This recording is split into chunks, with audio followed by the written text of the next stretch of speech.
How's it going, everyone? My name is True Wonder Dog, and we're here today with an in-depth breakdown of Sheeva to find out if she is terrific or terrible. As many of you already know, this is the character I have been the most excited for Aftermath. So without any further ado, let's break this character down step by step. Starting off with the universals, what's that down one like? 7 frames, that's pretty darn good. 8 frames for the punish, not too bad. A bit slower, but not too bad. Down 3. 8 frames, pretty darn good, and it's a punch. Look at that, her down 3 is a punch, coolio. The down 4 is 11, that's about average. The range is not super good, but still staggers and somewhat fast. Alright, but how about the uppercut though? Oh no, we have a Jackie level uppercut, everyone. Uh-oh, that's a red alert. So if you duck a throw with Sheeva, you're not gonna wanna punish with an uppercut unless they're right in front of you. You're gonna wanna stand up and do your fastest mid. But how about the short hops? What do those look like? Okay, short hop kick, not too bad. Short hop punch, ooh, she lunges forward, look at that. 9 frames too, whereas the kick is 11, so the punch is faster and seems to almost have better range too, so it seems like short hop punch is the best one. But now it's time for the throws, the forward throw. Oh, kidney, both kidneys, head, gut, oh my goodness, all that distance. So that's not what Sheeva prefers most of the time, but I guess if you have the life lead and you want to do projectiles, then that could work out just fine. However, most of the time, you're going to want to do that back throw, because check this out. Look how close you are. It's just like Garrus and Sub-Zero, you're right in their face. You do that, dash forward, you're at plus 19, go for a back throw again. If the opponent's too patient and they're playing defensively, they're gonna get thrown over and over again. She can loop this bad boy. Now, unfortunately, neither of these throws have a crushing blow, so even if the opponent fails to escape, it doesn't matter. However, now it's time for my favorite part of the video, the attack strings. Let's go. And to start things off, we gotta talk about the Shogun Stomp, Sheeva's back 3. This move is an advancing overhead, so it's very similar to Baraka's back 2, only a bit more damage, and it leaves you closer. And to make things even better, if this attack counters any crouching attack or a low attack of any kind, you get a crushing blow. So it's a regular one button attack that does a crushing blow for almost 30%. Very strong. And then on top of all of that, to make it even better, it's only -5, so it's completely safe on block. You can just go in, if it lands, that's decent damage. On a counter hit, you might get a crushing blow, and even if it's blocked, you're completely fine. A very good move. And next up, we have Deadly Quattan. So this is going to be your go-to punish. If the opponent does something -9 or more, hit confirm that into your special move, spin the bar if you want to, and get some good damage. Boom, 20% unbreakable. And just like Shogun Stomp, this string is completely safe on block at only -6, but just the first 2 hits are actually even better at only -4. So it's a really, really good hit confirm. And then we have Queen of the Shokan. Let's check this out. Ooh, I like it, and it launches them. Can I special cancel that last hit? No, I can't. It knocks them pretty far away though, and I bet I can actually move before they recover. So I can like dash forward, yep, and then I'm already in their face again. So sadly, I can't special cancel, but it's still a really good string, it looks like. What are the first 3 hits like on block? Only -2, what's the last hit like? Wow, still only -2 and all that pushback, so check that out. Pretty darn good, and it's a mid, so the opponent has to deal with this. Only 12 frames too, pretty darn fast. Land the down 1, go for this, pretty darn good hit confirm, and you have all day to see if it hits. So you wait, if it hits, go into your special move, get that damage started. And next up we have Centurion Hunter. Wow, look at the range on that. That is a very far-reaching mid, and you kick him away. Can I special cancel? No, I can't. But in the corner, that's gonna be really good because check that out, plus 29. Mid-screen, you gotta chase them down, so not as good. But if they're in the corner, you are at almost plus 30. That's really, really good. What's it like on block? Wow, it's still safe. Man, Sheeva is a safe girl. She is much safer than Fujin. Let's go. So you can just throw this out in the neutral. If it hits, you're at plus 30. If it's blocked, you're still completely safe. So that's a really good whiff punish, or just throwing it out when the opponent's a bit further away. But then we have Slam Dance, and judging by the name, I imagine, yep, it's the one that bounces them. So this is one of your best strings because it cancels into her anti-air in variation 1, which I think will be my favorite variation. Then you amplify that and get a combo going. Let's go. What's it like on block? -10, so actually fully punishable. That's the first time we got that, but the last hit is not. Okay, so what you want to do then is land a down 1 or something that has good hit advantage. That way you jail the opponent and they're forced to block these next 2 hits. If those hits land, you cancel into your special move, but if they don't, you finish it and keep yourself safe. That's the name of the game with this string. And next up we have Heir to the Throne. Look at that, big mid and hits twice with just 1 button. You do 2 more. Okay, all of these are mids. Seems pretty darn good, and if you finish it, Ooh, you get an overhead, and in one of the variations she has a low mix-up, so keep that in mind. You can replace that last hit with a low and keep the opponent guessing the entire time. Now what's it like on block though? That's pretty important. -9, so fully punishable, the last hit. Okay, actually safe, so that overhead is completely safe, but it looks like there might be a gap there. It's pretty slow, so I bet they could flawless block that. But then we have Ruthless Shokan. Ooh, knock him away, +22. What's that like on block? -6. Okay, so that's a much safer option you have. That may be an even better hit confirm. If they block the first 2 hits, go for your command grab mix-up, but if they keep dodging that mix-up, you can just finish it and knock them away, kind of like Nightwolf in Variation 2. And then last but not least, we have Goddess of Destruction. Hold on a second, what's that mid like? Yo, we have a 10-frame mid. Yes, my queen, you have a very fast mid. Let's go. Oh my goodness, that's so good. And what is it? Is that a high? Is that a high at the end? It's a mid. It's a mid. Does it cancel? It doesn't. That'd be sick. It doesn't cancel, but it's still pretty darn good. That's a decent hit confirm. Oh my goodness. So most of her strings do not combo, but they're super safe and they lead to mix-ups and all that good stuff. So I love these strings. Now, unfortunately, none of them crushing blow. Not a single one. So outside of your special moves, all you have is back 3 for a crushing blow. But once again, for the most part, these strings are completely safe and they have mix-ups and setups, all that good stuff. And Sheeva's forward 3 is also worth mentioning as well. Now, it's a bit risky as it is unsafe on block at -9, and it's also a high attack, so the opponent can duck it completely. However, when used as a whiff punish, it starts off combos, free of charge. And then if you practice your timing, you can actually do this move mid-combo as well and get a bit more damage than you normally would. And now it's time for the special moves, starting off with the universals. So first up, we have the Shokon Flame, a pretty typical projectile. It's 18 frames, so not very fast, but not super slow either. And if you spin the bar, it becomes a mid and does a lot more damage and knocks down. See, I wish more projectiles were like this. I think throwing 2 is so cheap, it's impossible to jump over. I like this a lot more. It's a mid, you have to deal with it, and it may catch you jumping too.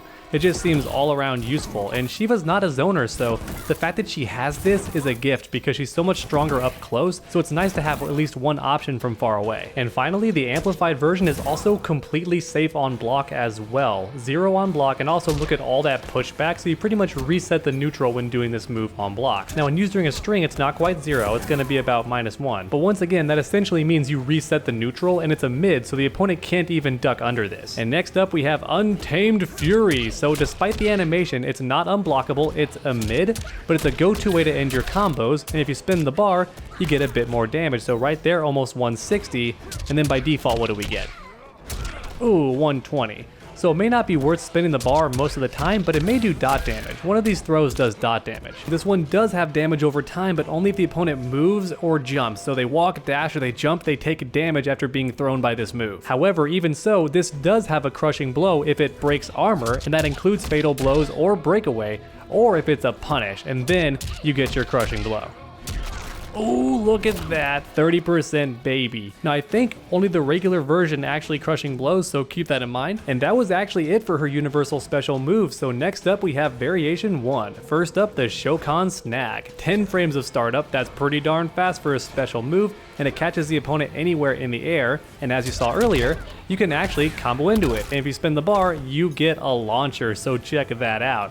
And yes, it does have a crushing blow as well. Though the crushing blow requirement's kind of weird, the way it's worded makes it sound like you land a regular Shokan Snag, and then if they jump again, you amplify and get the crushing blow. But I think if you do anything else in between, it won't actually do the crushing blow. So it has to be a raw Shokan Snag after you've already landed a regular one, and then you amplify to get the crushing blow. So here's an example of what that would look like. Make sure you spin the bar, and as you can see, they're still popped up into the air. It's just a bit more damage than you would normally get. So normally it's just like 100, but with the crushing blow, it's 150. Not very much, but keep in mind you can still combo after it, so it's still a nice thing to have. And even if the opponent does go for a breakaway, you're pretty much guaranteed an uppercut, and that does 20%. So that's still pretty nice. And with the crushing blow, what's it like? Ooh, 26, so pretty much guaranteed 26 for that crushing blow with the uppercut afterwards. And if the opponent's gonna break away, you can catch him with this and get a double crushing blow, so just keep that in mind. And then we have Tremor, a full screen unblockable attack. If you amplify, it's 2 unblockables, at least I think they are. She was off screen. Yes, they are in fact both unblockable, but here's the funny part. If you do up amplify, look at that. She does a Shokan Snag, so here's the regular amplify, And then if I hold up when doing amplify, it's actually an anti-air. So the idea is you do one, then they want to jump to avoid the second one and you catch them. And then last but not least for variation 1, we have the famous dragon drop, the classic, once again unblockable, and it tracks the opponent's location. But here's the thing, in this variation you can actually direct it. So if I hold back, she lands in front of the opponent. If I hold forward, she lands behind the opponent. And that's super important because the opponent might see you jump and then think, oh, I'm gonna dash forward, or I'm gonna dash back, or I'm gonna jump back or jump forward.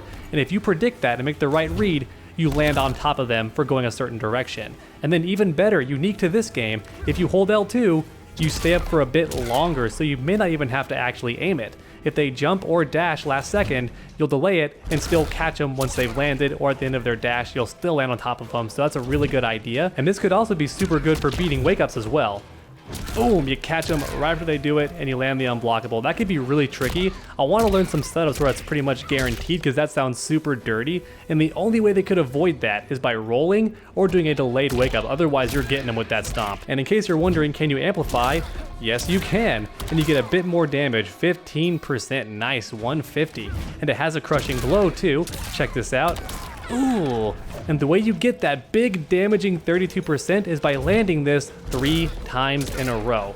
And the third one is the one you can actually amplify. So land 2, and now it's locked and loaded, and it never goes away as long as you don't miss. And that third one, amplify and cash out that damage. She's already half dead. Look at that, Devorah's already half dead. What a great move. And you likely already figured this out, but this move is great for countering keep away. Cetrion throws that boulder. No, Cetrion, I'm not going to jump over it. I'm going to jump over the earth and land on top of you. That's the entire idea. It's also unblockable, so it's good for breaking open defense, but the main idea of this move ever since MK3 has been beating keep away. And that's about it for variation 1, the smash and grab, which I think might be my favorite, but I haven't tried the other ones out yet, so let's go ahead and see. Okay, so first up we have shield toss. Now you can't amplify this, and it does replace her fireball, but get this. Apparently it destroys projectiles just like Sub-Zero's ice ball, only you don't have to meter burn it. I can't believe it. Let's see it for myself. I'll have to see it to believe it. I don't believe that. No way. Oh, it didn't work. It didn't destroy it. I thought it destroyed projectiles. Oh, you gotta hold it down. That's what it is. So if you hold it down, then it destroys projectiles. So still no meter, but you gotta charge it for a bit. Okay, so I think the best way to get that crushing blow is throw your first projectile, and if it hits, you start charging your second one. They throw their projectile in response because they don't want to eat projectiles over and over again, but then it loses to yours and you get the crushing blow. I think that's the main idea. And next up we have the Dragon's Charge. So this thing is pretty much like Shao Kahn's tackle, very fast and far-reaching mid, great for advancing in. And then if you amplify, you get the pop-up. So before, Sheeva had to knock the opponent off the ground to actually get that extended combo. Not in this variation. Pretty much anything she lands can hit confirm into this. So you go in, get your hit confirm, you launch them, dash forward, and you finish off the combo. Spin the bar, why not? Look at that, we're almost 30%, baby. And last but not least, we have Spinning Dragon. What's that like on block? Minus 13, but even so, it has an amplify option. Look at that, 14%, not too bad.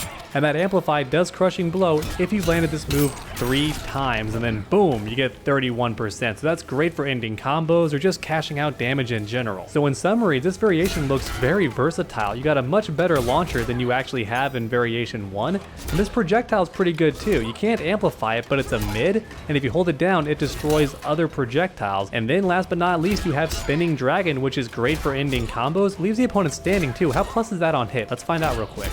That thing is plus 14 on hit, not too bad. And if you've done it 3 times, you end with that amplify and you get all that damage. So the main idea in this variation is going to be to pretty much end all of your strings and hit confirms with the Spinning Dragon, just so you can spin that bar and get the amplified damage every time. And then on the third amplify, you get that crushing blow. And from then on out, you're going to want to do Dragon Charge instead to extend your combos and then get your damage that way. And then we have variation 3. I heard this was the mix-up variation. So first up, we have the Death March. There's a lot to this move, so you can hold it down.